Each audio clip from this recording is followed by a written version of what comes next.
నమస్తే, welcome to our channel. నేను మెస్సిరి. పవన్ కళ్యాణ్ ని ఓడించడానికి జగన్మోహన్ రెడ్డి గారు వ్యూహాల మీద వ్యూహాలు రచిస్తున్నారు. ఈవీఎంలన్నీ మార్చడానికి ఇప్పటి నుంచే ట్రై చేస్తున్నారు. అయితే ఈ అంశాన్ని మనకు వివరించడానికి మనతో పాటు ఉన్నారు ప్రముఖ senior journalist, political analyst C S Rao గారు.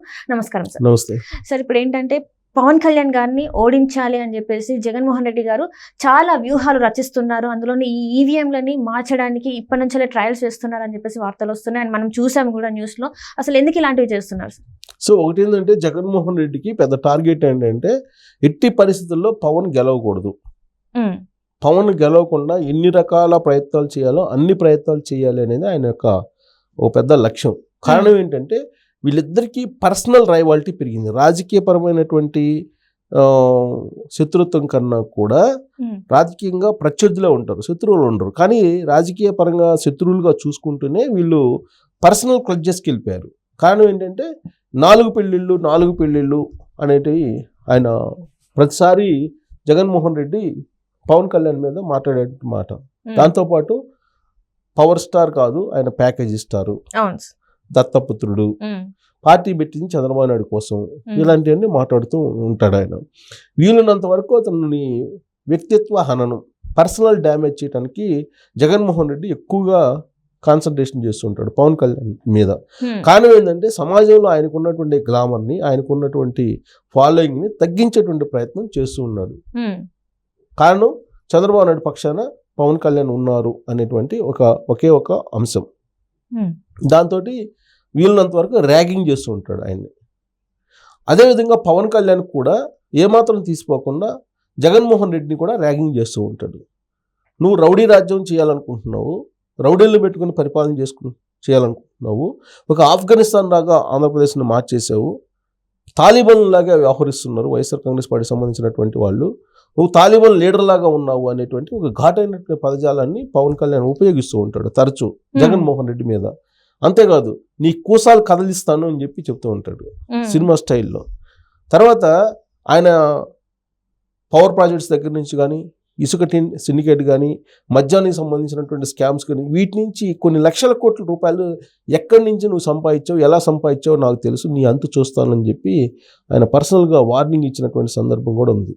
దాంతోపాటు నువ్వు హైదరాబాద్లో ఉండేటువంటి జూబ్లీ చెక్ పోస్ట్లో ఏం చేసావో ఇవన్నీ కూడా నా దగ్గర టన్నుల కొద్ది ఇన్ఫర్మేషన్ ఉంది, అదంతా బయట పెడితే నువ్వు కూడా బతకలేవు అని చెప్పి వార్నింగ్ ఇచ్చాడు పవన్ కళ్యాణ్ జగన్మోహన్ రెడ్డికి. ఈ స్థాయిలో వాళ్ళిద్దరి మధ్య ఒక వార్ జరిగేది, రాజకీయపరమైన వార్ కాదు, వ్యక్తిత్వమైనటువంటి పర్సనల్ వార్ జరిగేది. సో అందుకే జగన్మోహన్ రెడ్డి తన రాజకీయ పరమైనటువంటి బలం కానీ, ఆర్థికపరమైన బలం కానీ, మీడియా పరంగా ఉండేటువంటి బలం కానీ, సామాజిక పరంగా ఉండేటువంటి బలం కానీ అన్నిటినీ క్రోడీకరించి పవన్ కళ్యాణ్ని ఏ విధంగానైనా ఓడగొట్టాలి అనేటువంటి ఒక నిర్ణయాన్ని తీసుకున్నారు. సో దాంతో అన్ని రకాల ప్రయత్నాలు చేస్తూ ఉన్నారు ఇప్పటి నుంచే జగన్మోహన్ రెడ్డి. మిగిలిన అన్ని అసెంబ్లీ నియోజకవర్గాలు ఒక ఎత్తు అయితే జగన్మోహన్ రెడ్డికి, పిఠాపురం మరొక ఎత్తు జగన్మోహన్ రెడ్డికి. పవన్ కళ్యాణ్ని అసెంబ్లీ మెట్లు తొక్కనివ్వకూడదు అనేది ఆయన యొక్క లక్ష్యం, జగన్మోహన్ రెడ్డి యొక్క లక్ష్యం. సో కాబట్టి దాంట్లో భాగంగా అసలు ఆయన ఏం చేస్తున్నాడు ఏంటంటే రకరకాలుగా సామాజిక ఈక్వేషన్లు కానీ, సామాజిక పరమైన అంశాలు కానీ, ఆర్థికపరమైన అంశాలు కానీ, వీటన్నిటినీ కూడా రంగరించి అక్కడ పిఠాపురంలో వైఎస్ఆర్ కాంగ్రెస్ పార్టీకి సంబంధించినటువంటి వంగా గీతను గెలిపించాలి అనేటువంటి ఒక ప్రయత్నం చేస్తూ ఉన్నారు. వంగా గీత చాలా సీనియర్ పొలిటీషియన్, అనుభవం ఉంది, వివాదాలకు దూరంగా ఉంటారు, మంచి పేరుంది, ఆర్థిక పరంగా కూడా స్థితిమంతురాలు, ప్లస్ సామాజిక పరంగా కూడా ఆమెకు ఉండేటువంటి సామాజిక గుర్తింపు ఉంది. సో ఈ క్రమంలో ఎలాగైనా సరే పవన్ కళ్యాణ్ ఓడగొట్టాలనే ప్రయత్నం చేస్తున్నప్పటికీ సర్వేల్లో పవన్ కళ్యాణ్ గెలిచేలాగా కనిపిస్తున్నాడు. కాబట్టి దీనికి ఫైనల్ అస్త్రం ఏంటి అని అంటే ఈవీఎంలకు సంబంధించినటువంటి అంశం. ఈవీఎంల మీద అనేక అనుమానాలు ఉన్నాయి. ఈవీఎంలు ట్యాంపరింగ్ చేస్తున్నారని, ఈవీఎంలు మార్చేస్తున్నారని, ఈవీఎంలకు సంబంధించినటువంటి ఏదో జరిగిపోతుంది అనేటువంటి అపోహలు, అపవాదులు, అనుమానాలు ఉన్నాయి. దానికి సంబంధించి 2019 ఎన్నికలను కూడా ఉదహరిస్తూ ఉంటారు. 2019 ఎన్నికల్లో నరేంద్ర మోడీ సపోర్ట్ తీసుకొని జగన్మోహన్ రెడ్డి 151 స్థానాలు సాధించగలిగారు, లేదంటే అన్ని స్థానాలు వచ్చే అవకాశమే లేదు. దేశవ్యాప్తంగా కూడా ఈవీఎంలను ట్యాంపరింగ్ చేశాడు నరేంద్ర మోడీ, అదే తరహాలో ఆంధ్రప్రదేశ్లో కూడా చేశారు అనేది చాలా మందిలో ఉన్నటువంటి అనుమానం. దాని మీద సుప్రీంకోర్టులో కూడా కేసు వేశారు. సుప్రీంకోర్టులో కేసు కూడా నడుస్తోంది. దాదాపు 5 లక్షల ఈవీఎంలకు సంబంధించి యువీవీ ప్యాడ్లకు అలాగే పోలైనటువంటి ఓట్లకు పొంతన లేదు అనేటువంటి విషయాన్ని నిరూపించేటువంటి ప్రయత్నం చేస్తున్నటువంటి క్రమంలో ఎలక్షన్ కమిషన్ సుప్రీంకోర్టుకి సరైనటువంటి ఆధారాలు ఇవ్వలేదు. పైగా ఆ 5 లక్షలు ఈవీఎం మిషన్లు కూడా మిస్ అయిపోయినాయి అని చెప్పి కూడా చెప్తున్నారు. ఇలాంటి పరిస్థితుల్లో ఈవీఎంలు రీప్లేస్మెంట్ అనేది సాధ్యమా? ఈవీఎంలో నిక్షిప్తమైనటువంటి ఓట్లను మార్చేటువంటి అవకాశం ఉందా అనే దాని మీద డిబేటబుల్ క్వశ్చన్గా చాలా రోజుల నుంచి ఉంది అది. ఇలాంటి పరిస్థితుల్లో ఈవీఎంలు అనేవి ఇప్పుడు వైఎస్ఆర్ కాంగ్రెస్ పార్టీ వాహనంలో దొరికాయి, ఫ్లయింగ్ స్క్వాడ్కి దొరికాయి. ఎక్కడి నుంచి? కాకినాడ నుంచి తుని వెళ్తున్నటువంటి సందర్భంగా ఈవీఎంలు దొరికాయి. ఆ ఈవీఎంలు దొరికిన సందర్భంగా అసలు ఏంటి ఈవీఎంలు ఏంటి, ఎందుకు తీసుకొస్తున్నారు, అది కూడా వైఎస్ఆర్ కాంగ్రెస్ పార్టీ వాహనంలో ఎందుకు ఉన్నాయి, వైఎస్ఆర్ కాంగ్రెస్ పార్టీకి సంబంధించినటువంటి పార్టీ సింబల్, పార్టీకి సంబంధించినటువంటి జెండా, పార్టీకి సంబంధించినటువంటి మెటీరియల్ అంతా ఉంది, వాటితో పాటు ఈవీఎంలు కూడా ఉన్నాయి అని చెప్పి ఫ్లయింగ్ స్క్వాడ్ కనుగొంది. సో కేవలం పిఠాపురంలోనే లేదా అన్ని కాన్స్టిట్యుయెన్సీలు ఈ విధంగా ఈవీఎంలు తీసుకొస్తున్నారా, తరలిస్తున్నారా? ఇప్పుడు వాళ్ళు చెప్తున్నది ప్రాథమికంగా డమ్మీ ఈవీఎంలు అంటున్నారు. డమ్మీ ఈవీఎంలు అయినా సరే వైఎస్ఆర్ కాంగ్రెస్ పార్టీ వాహనంలో ఎందుకు ఉండాలి? డమ్మీ ఈవీఎంలు తరలిస్తే అది ఎలక్షన్ కమిషన్ తరలించాలి కదా ప్రత్యేక వాహనంలో.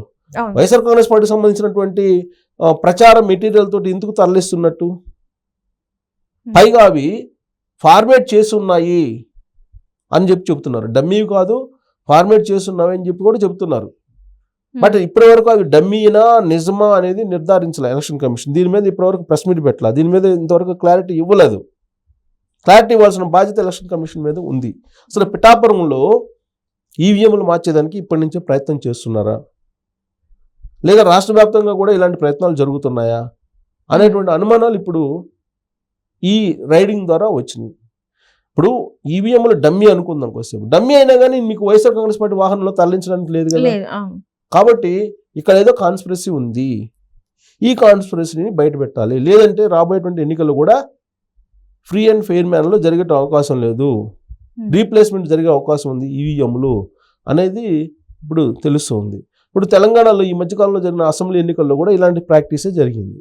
2018లో కూడా అదే జరిగింది, 2023లో జరిగినటువంటి అసెంబ్లీ ఎన్నికల్లో కూడా అదే జరిగింది.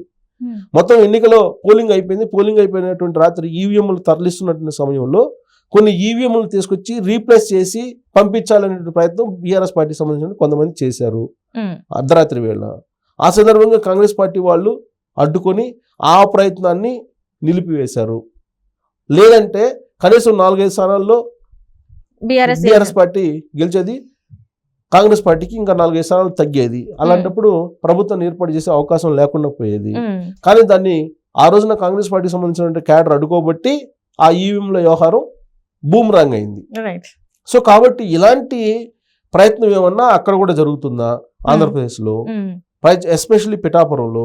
అసలు ఈవీఎంలు మార్చేటువంటి అవకాశం ఉందా? దీనికి ఎన్నికల కమిషన్ ఇమీడియట్గా తక్షణం కనుక సమాధానం చెప్పకపోతే అనేక రకమైనటువంటి అనుమానాలు ఇంకా పెరిగేటువంటి అవకాశం కూడా ఉంది ఈ ఇన్సిడెంట్ ద్వారా. అందులో పిఠాపురంలోని బయటపడ్డాయి కదా. కాబట్టి దీనికి సమాధానం చెప్పాలి ఎలక్షన్ కమిషన్. లేదంటే మాత్రం రాబోయేటువంటి ఎన్నికల్లో చాలా అనుమానాలు రేకెత్తేటువంటి అవకాశం ఉంది, అలా అనుమానాలు వచ్చేటువంటి అవకాశం కూడా ఉంది. వీటికి ఇప్పుడే ఫుల్ స్టాప్ పెట్టాలి. అసలు డమ్మీయా కాదా? ఫస్ట్ ఆఫ్ ఆల్ అసలు ఎందుకు తరలిస్తున్నారు, ఎక్కడ తరలిస్తున్నారు, ఎక్కడికి తీసుకెళ్లాలనుకుంటున్నారు, ఎక్కడి నుంచి తీసుకెళ్తున్నారు, ఇది క్లారిటీ ఇవ్వాలి వాళ్ళు. క్లారిటీ ఇవ్వకపోతే మాత్రం ఖచ్చితంగా దీని వెనుక కుట్ర ఉంది అని చెప్పి భావించడానికి అవకాశం. Right. Thank you so much. Thank you.